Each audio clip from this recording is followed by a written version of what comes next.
What's up guys, I'm going to show you a quick and easy way to upload your music online and in stores with DistroKid. So the first thing you're going to do is sign up and set up your account. Once you're in, click the upload button on the top bar. It'll take you to the upload page, which looks like this. This is where you're going to see all the stores that DistroKid uploads your music to. If you don't want your music in a certain store, you can simply unselect it. Then you have to say how many songs you're uploading and choose your artist name. The next part is going to be uploading your album artwork. They want a square image and they recommend it to be 3000 pixels by 3000 pixels. Set your release date, your language, your genres, and any other track information such as the title and the songwriter names.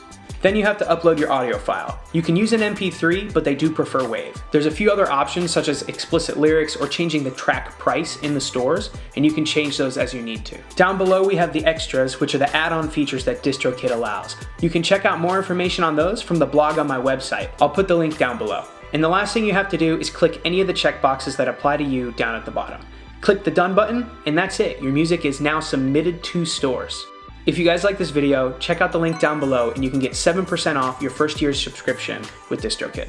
If you want to check out more information on music marketing and content creation, I'll put the link down below for that as well.